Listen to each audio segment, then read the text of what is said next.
Hai teman-teman, selamat datang di IT News, tempatnya berita aktual dan fakta yang jarang diungkap media lain.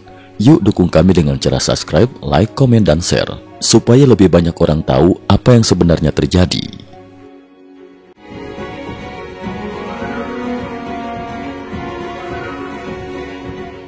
Salam pemirsa, Tel Aviv 17 Agustus 2025, lebih dari 200.000 warga Israel turun ke jalan dalam aksi mogok nasional terbesar sejak Perang Gaza dimulai. Gelombang protes ini menuntut pemerintah menghentikan operasi militer dan segera memprioritaskan pembebasan para sandera yang masih ditahan Hamas. Beberapa media lokal bahkan memperkirakan jumlah massa bisa mencapai 300.000 hingga 500.000 orang. Aksi ini diprakarasai oleh keluarga para sandera yang menilai konflik telah menimbulkan terlalu banyak korban jiwa dan penderitaan berkepanjangan. Gelombang aksi di berbagai kota.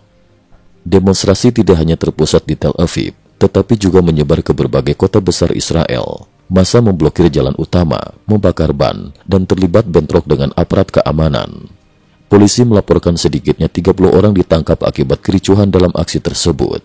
Para pengunjuk rasa bersuara lantang, keselamatan sandera harus jadi prioritas, bukan operasi militer yang tak kunjung selesai. Respon keras Netanyahu.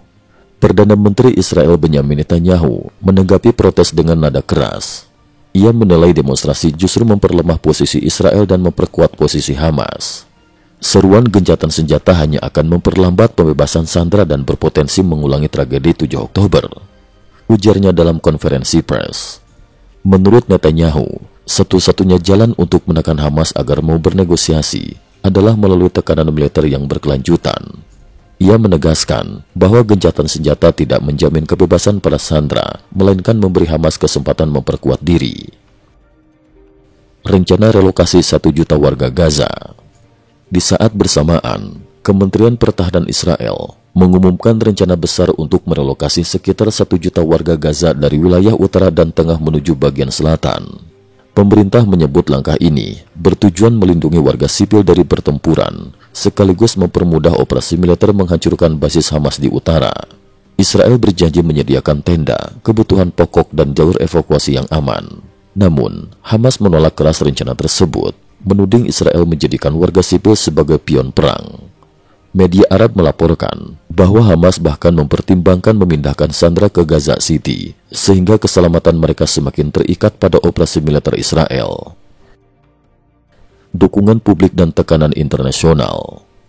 Meski aksi protes menunjukkan adanya tekanan besar di dalam negeri, survei terbaru tetap memperlihatkan sekitar 80% warga Israel masih mendukung operasi militer. Mayoritas berpendapat bahwa menghentikan perang justru akan dianggap kelemahan oleh Hamas dan berisiko menambah ancaman di masa depan. Di ranah internasional, Amerika Serikat dan sejumlah negara Eropa menyerukan agar Israel menahan diri, namun mereka belum bulat dalam mendesak gencatan senjata segera. Washington menegaskan pihaknya memahami kebutuhan keamanan Israel dan akan terus melanjutkan upaya diplomasi bersama sekutu. Cukup sekian dulu, terima kasih atas perhatiannya. IT News juga memiliki channel di platform kancing.com. Mohon kunjungan dan bantu subscribe agar bisa mengikuti perkembangan dunia tanpa batas. Terima kasih. Link kancing ada di dalam description.